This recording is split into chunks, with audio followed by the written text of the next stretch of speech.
جس نے نذیر اکبر آبادی سے پہلے بھی اردو میں نظمیں آپ کسی حد تک کہہ سکتے ہیں تحریر کی ہیں، اس کا نام ہے محمد قلی قطب شاہ، 16ویں صدی عیسوی میں گولکنڈہ دکن کا بادشاہ۔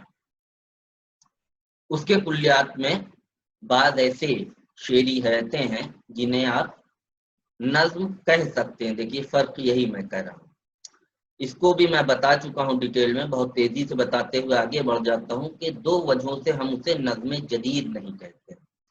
قلی قطب شاہ نے لاشعوری طور پر وہ نظمیں کہی، اصل میں وہ غزلیں کہتا ہے زیادہ تر، لیکن جیسے اس کی معشوقائیں ہیں 12 پیاریاں میں نے ذکر کیا ہے، ان کا سراپا بیان کیا ہے، تو ایک عنوان لگا دیا ہے جس معشوقہ کا اس نے سراپا بیان کیا۔ مثال کے طور پر ان کے نام ہے سانولی، کسی کا نام ہے، کسی کا نام کملی ہے، کسی کا نام ننھی ہے، کسی کا نام منی ہے، تو ان سب پر اس نے نظمیں لکھی ہیں۔ ان کی ناز و ادا، غمزہ، ان کے ابرو کیسے ہیں، رخسار کیسے ہیں، وہ چلتی کیسے ہے، پہنتی کیا ہے، لباس کیا اختیار کرتی ہے، کس طرح سے میں کے پیالے لے کے بادشاہ کے سامنے آتی ہے اور وہ کتنا محظوظ ہوتا ہے، وغیرہ وغیرہ۔ تو آپ دیکھیں گے موضوعات کی یکسانیت ہے، جو عام طور پر قلی قطب شاہ ایک بادشاہ تھا، اس کے کیا نشاتیہ رنگ شاعری میں زیادہ ملتا ہے، غزلوں میں بھی وہی انداز نظم میں بھی ہے، مگر کیونکہ اس میں تسلسل ہے، یعنی ایک شخص کا اگر سراپا بیان کر رہا ہے شاعر، تو پہلے مصرے سے لے کر آخری مصرے تک اسی موضوع پر ہے، اسی کا سراپا بیان کر رہا ہے۔ پہلے اس کے ابرو کی بات کرتا ہے، پھر اس کے رخسار کی بات کرتا ہے، پھر اس کی گردن سراہی کی طرح ہے اس کا ذکر کرتا ہے، پھر اس کی قامت کی بات کرتا ہے، تو سر سے لے کر پیر تک اسی کا ذکر کر رہا ہے۔ تو تسلسل کے لحاظ سے نظم کا ایک معنی ہوتا ہی ہے تسلسل، اس کو ہم نظم کہہ سکتے ہیں، لیکن کیونکہ موضوعات میں یکسانیت ہے، تنوع نہیں ہے، صرف عشقیہ مضامین ہے، حسن و عشق اس نے موضوع بنایا ہے، اس لیے جدید نظم نہیں کہہ سکتے۔ ایک بات یہ کلیئر ہو گئی آپ لوگوں کو بات؟ آواز پہنچ رہی بیٹا؟ ہاں، بیچ میں بول دیا کریے کلیئر پر، کوئی بھی انمیوٹ کر کے تو میں سمجھ جاؤں گا۔ تو نظم کہہ سکتے ہیں کہ نظم کے نقوش ملتے ہیں نظیر سے قبل، مگر نظم جدید نہیں کہہ سکتے۔ دوسری چیز یہ ہے کہ جو بھی نظمیں لکھی ہیں، چاہے وہ اپنی معشوقاؤں کے تعلق سے یا بعض جو دکن میں دربار کے اندر یا دربار کے باہر بھی اہم تقاریب ہوتی تھی یا تہوار ہوتے تھے، ان کے بارے میں، تہواروں کے بارے میں بھی بعض بسنت وغیرہ کے بارے میں نظمیں لکھی ہیں، ان میں سب میں حیت غزل کی ہے، طریقہ کار غزل کا ہی اختیار کیا ہے۔ جبکہ نظم کی خصوصیت یہ ہوتی ہے کہ نظم کسی بھی حیت میں لکھی جا سکتی ہے۔ اب جو عام طور پر ہمارے یہاں نذیر اکبر آبادی سے لے کر آج تک نظمیں لکھی جا رہی ہیں، اور اردو میں جو حیتیں نمائندہ حیتیں ہیں جس کو زیادہ استعمال کیا ہمارے یہاں شعراء نے، صرف اگر ان کا ذکر کیا جائے تب بھی آپ دیکھیں گے کہ ان میں بہت تنوع ہے۔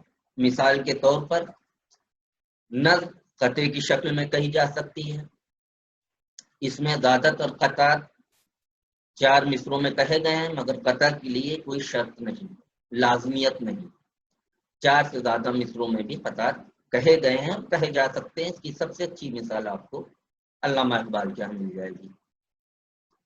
دوسری جو مشہور حیت ہے وہ مثنوی کی حیت ہے، مثنوی کی حیت میں نظمیں کہی جاتی ہیں۔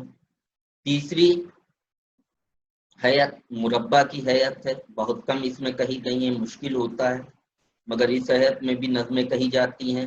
اس کے بعد مخمس یعنی 5 مصرے جس میں ہوتے ہیں، نذیر اکبر آبادی کا اس میں بہت بڑا کارنامہ ہے، ان کی بہت سی مشہور و معروف اور مقبول جو نظمیں ہیں وہ اس حیت میں کہی گئیں جسے آپ مخمس کہتے ہیں۔ اس کے علاوہ ترجیباً، ترکیب بند، یہ ساری مثلث وغیرہ وغیرہ، یہ ساری نظم کی حیتیں ہیں، اور ان سب میں جتنے میں نے ابھی تک آپ کو نام لیے ہیں، چاہے وہ ترکیب بند ہو، چاہے ترجیب بند ہو، مخمس ہو، مثلث ہو، ان سب میں نذیر اکبر آبادی نے نظمیں لکھی۔ اب سوال یہ اٹھنا چاہیے آپ لوگوں کے طرف سے کہ جب اتنی الگ الگ حیاتوں میں، یعنی ہم ایک بات جو 6 مصروں میں لکھا جاتا ہے، صدر سے بنا ہے مسدس، تو اسے بھی نظم کہہ رہے ہیں، جو 5 مصروں میں لکھی جا رہی ہے، ایک بند 5 مصروں پر مشتمل ہوتا ہے، اسے بھی ہم نظم کہہ رہے ہیں، جو 3 مصروں پر مشتمل ہے اسے بھی ہم نظم کہہ رہے ہیں۔ مثنوی کے حیات میں لاتعداد اشعار رقم کیے جائیں، سینکڑوں ہزاروں کی تعداد میں بھی ہو سکتے ہیں، اسے بھی ہم نظم کہہ رہے ہیں۔ تو پھر نظم کی اصل تعریف کیا ہوگی؟ اب اس کو ایک مثال سے آپ دیکھیے وضاحت کرنا چاہوں گا کہ ہمارے یہاں مرثیے کے لیے بھی کوئی حیات متعین نہیں تھی۔ یہ مسدس کے فارم میں جو مرثیے زیادہ تر دکھائی دیتے ہیں، یا جو آپ کے نصاب کا حصہ ہے، جو آپ مراثی پڑھتے ہیں، وہ سب 6 مصروں پر مشتمل ایک بند ہوتا ہے جسے مسدس کہتے ہیں۔ اب مسدس کا طریقہ کار کیا ہوتا ہے؟ کیونکہ نظم کے تعلق سے بات ہو رہی ہے تو ان باتوں کو جان لیں۔ تو نظیر کے شاعری کی تفہیم میں بھی اور نظیر کی شاعری کے مطالعے سے آپ کسی حد تک محدود بھی ہو سکیں گے، اس لیے یہ بیان کرنا چاہ رہا ہوں۔ تو 4 مصرے آپس میں ہم قافیہ ہوں گے، بعد کے 2 مصرے یعنی 5واں اور 6واں، پہلے 4 مصروں سے قافیہ بدل جائے گا، مگر یہ دونوں مصرے پھر آپس میں ہم قافیہ ہوں گے۔ اس طرح سے مصروں کی تعداد ہوئی 6، اور ان 6 مصروں سے ایک بند بنتا ہے۔ پھر جب قصے کو یا واقعے کو شاعر آگے بڑھاتا ہے تو اسی طرح سے دوسرا بند کہتا ہے۔ طریقہ کار وہی رہے گا کہ پھر سے ایک بند ہوگا 6 مصروں پر مشتمل، پہلے 4 مصرے آپس میں ہم قافیہ، بعد کے 2 مصرے قافیہ پہلے 4 مصروں سے بدل جائے گا مگر آپس میں ہم قافیہ ہوں گے۔ جو بعد کے 2 مصرے ہوتے ہیں انہیں بیت بھی کہتے ہیں، مسدس کی جب ہم بات کر رہے ہوتے ہیں۔ اب اس کی شروعات سب سے پہلے تاریخی اعتبار سے کہی جاتی ہے اردو میں، مرثیے میں مرزا محمد رفیع سودا نے کہی۔ اب اس کو اتباع بعد کے شعراء نے کیا، مگر اس کو فروغ کہاں پر ملا؟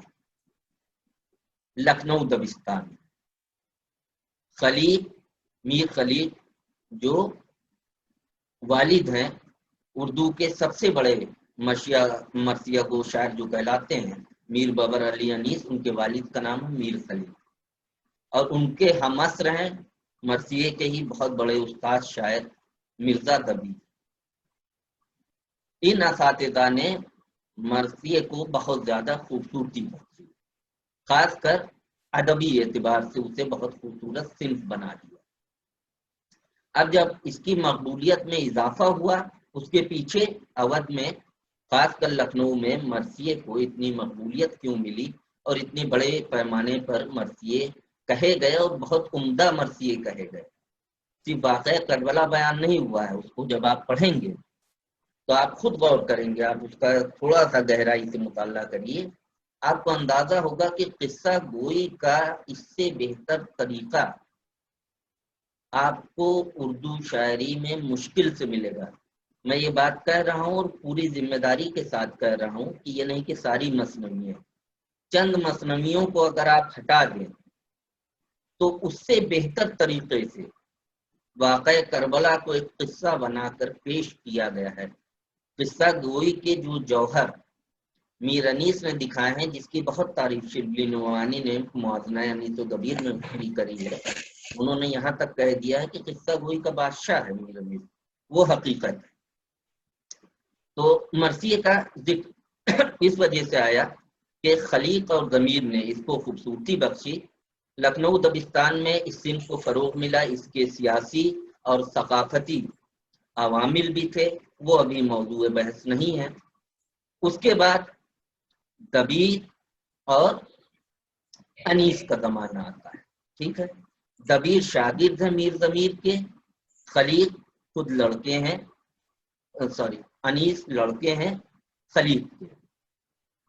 اصل میں یہ 2 سب سے بڑے استاد ہیں، انہوں نے اتنے اعلیٰ پیمانہ کے مراثی کہے کہ اس زمانے میں بھی جو دوسرے مرثیہ نگار ہیں لکھنؤ میں، چاہے وہ میر انس ہوں، کاشف ہوں، عشق ہوں، مونس ہوں، ان سب نے اس کا اتباع کیا. یہاں تک کہ بعد کے شعراء بھی جو ہیں، جوش سے جدید مرثیے کی ارتقاء ایک طرح سے ابتدا ہوتی ہے، جوش نے بھی مرثیے میں موضوعات کی سطح پر تنوع کیا ہے، اجتہادات کیے ہیں، لیکن حیت وہی رکھی مسدس کی. تو اب مسدس آتے ہی ہمارے ذہن میں مرثیے کہا جاتا ہے. آپ دیکھیں انیس کی جتنے زیادہ تر مرثیے، دبیر کے زیادہ تر مرثیے، انتخاب مراثی کتاب آپ اٹھائیں گے تو جتنے اس میں مرثیے سب مسدس کے فارم میں ہیں، صرف ایک مرثیے کو چھوڑ کر. تو عام طور پر مرثیے مسدس کے فارم میں لکھے گئے. اب میں کہہ رہا ہوں کہ ایک مسدس ہے جسے ہم مرثیہ کہتے ہیں، لکھا گیا مسدس کی شکل میں. پھر ایک چیز ہے مسدس مد و جزر اسلام. سب نے اس کا نام سن رکھا ہوگا غالباً، سن رکھا ہے نا. اس کی نظم ہے یہ، میں نام لے کے پوچھنا شروع کر دوں گا. غفرانہ کس کی نظم ہے بیٹا؟ یہ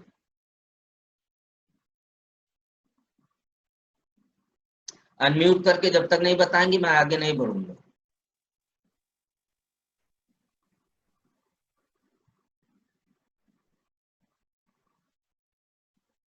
جسے معلوم ہے وہ بتائیے. مسدس مد و جزر اسلام کے نام سے. ارے یار شاید آواز نہیں آ پا رہی. کیا میری آواز تو پہنچ رہی ہے؟ سر حالی کی بالکل بالکل زحمت ہو رہی ہے، میں سمجھ رہا تھا حالی کی، اسی لیے اسے مسدس حالی بھی کہتے ہیں. حالی نے اس کا عنوان رکھا تھا مد و جزر اسلام، یعنی اسلام کا اتار اور چڑھاؤ. تو یہ نظم کیا ہے؟ یہ منظوم فارم میں پوری اسلام کی تاریخ ہے، اسلام کا ماضی، اسلام کا حال، اور اسلام اور مسلمانوں کے مستقبل کو بہتر کرنے کی تلقین و ترغیب اس نظم سے ملتی ہے. بہت خوبصورت نظم. اس کے بارے میں آپ لوگوں نے سنا ہوگا کہ سر سید نے خود حالی سے چاہا تھا، خود شاعری میں ان کا ہاتھ تنگ تھا، تو اصرار کیا مولانا محمد حسین حالی سے کہ کچھ ایسی نظم لکھیے کہ جو مردہ قوم، خاص کر 1857 کی ناکام بغاوت کے بعد مسلمان جو پریشان ہیں، پسماندہ ہیں عالمی سطح پر، ان میں افسردگی آ گئی ہے تو ایک جذبہ ہے، جوش آئے، خودی جسے کہتے ہیں، پہلے اپنے آپ کو پہچانے تو کچھ کرنے کا جذبہ ہے. اس کے تحت جو ہے حالی نظم لکھی. اور اس نظم کو جو سر سید نے پڑھا تو خط حالی کو ایک لکھا کہ میں اسے اپنے رسالے تہذیب الاخلاق کی زینت بناؤں گا، اور میں آپ کی تعریف کیا کروں. میں یہ کہتا ہوں کہ جب میں محشر میں خدا کے پاس جاؤں گا اور خدا مجھ سے پوچھے گا کہ دنیا میں کیا کر کے آئے ہو، تو میں اس کے سامنے یہ مسدس پیش کر دوں گا کہ میں یہ حالی سے مسدس لکھوا کے لایا ہوں. اور سوچیے کتنی بڑی تعریف ہے. نظم بھی بہت خوبصورت ہے، مگر حالی بات کے ندیر اکبر آبادی پہلے کے. یہ جو مثال میں دے رہا تھا اس وجہ سے کہ اب یہ مسدس کے فارم میں لکھی گئی ہے اور ایک طویل نظم ہے. یہ پہلے باقاعدہ ایک کتابچے کی شکل میں شائع ہوئی ہے. آپ لوگوں کو زیادہ تر بی اے کے لیول تک جو پڑھایا بھی جائے گا اس کا حصہ، وہ انتخاب ہوتا ہے، پوری نظم غالباً نہیں پڑھائی جا رہی. پوری نظم پڑھیں گے تو پوری تاریخ ہے، اس کو جتنے کم الفاظ میں مصروں میں سمیٹ سکتے تھے حالی نے سمیٹ دیا. اب اس میں بھی طریقہ کار وہی ہے کہ ایک بند 6 مصروں پر مشتمل ہے، اس کے بعد دوسرا بند، تیسرا بند، اور اس طرح سے بہت سے بندوں کو ملا کے نظم بنی ہے. ایک کو ہم نظم کہہ رہے ہیں صنفی اعتبار سے، ایک کو مرثیہ کہہ رہے ہیں. کیوں؟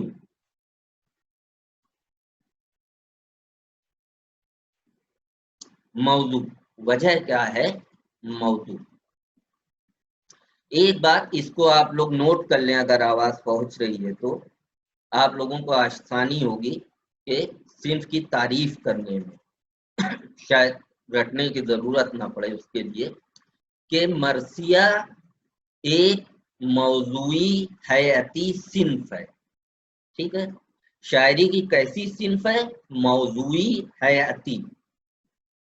دو اس میں الفاظ آ رہے ہیں، موضوعی اور حیاتی، یعنی ایسی صنف ہے جس کی شناخت دو اعتبار سے ہوگی، موضوع بھی دیکھا جائے گا اور حیات بھی دیکھا جائے گا.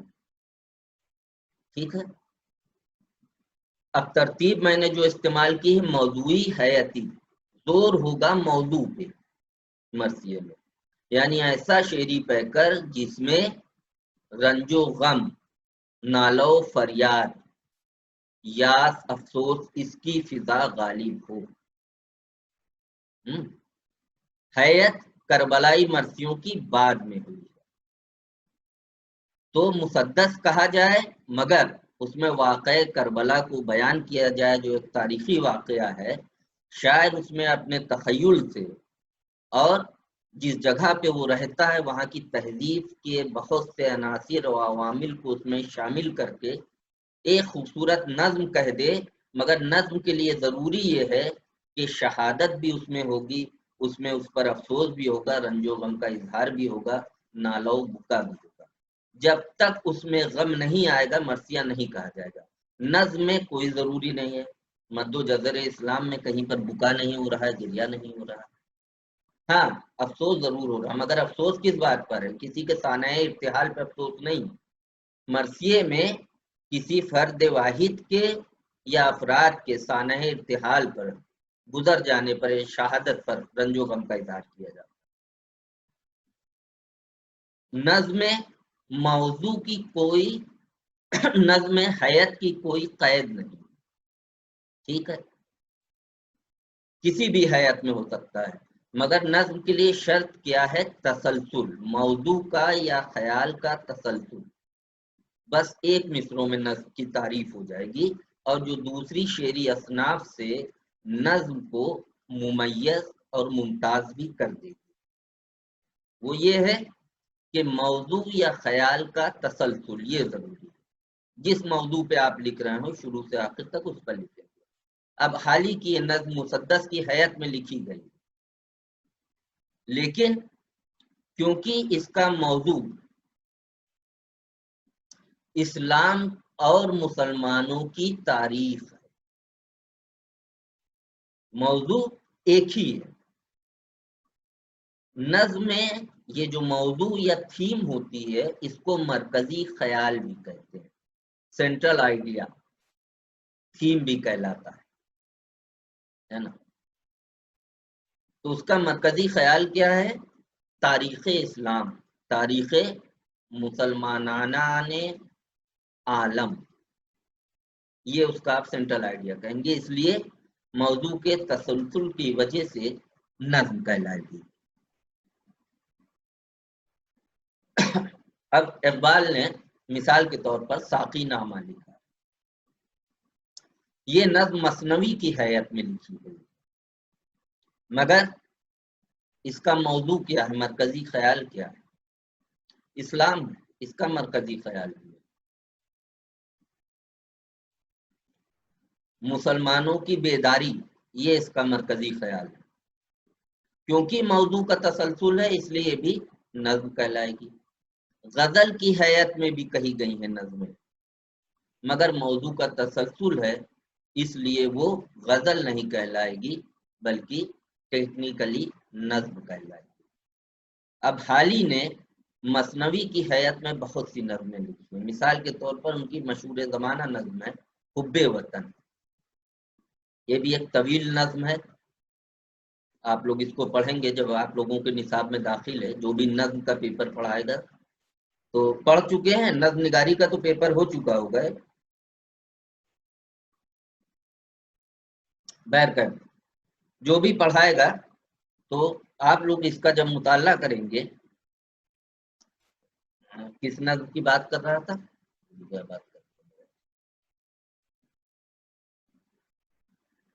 حب وطن پیسو، حالی کی نظم حب وطن، بالکل یہ مثنوی کی حیات میں لکھی گئی ہے، مگر کیونکہ اس کا موضوع وطن کی محبت ہے اور خاص کر یہ مناظمہ جو ہوتا تھا انجمن لاہور پنجاب کے تحت، اس کے لیے یہ نظم لکھی گئی ہے، تو موضوع کے تسلسل کی وجہ سے حیت تبدیل ہونے پر بھی یہ نظمی کہلائے گی۔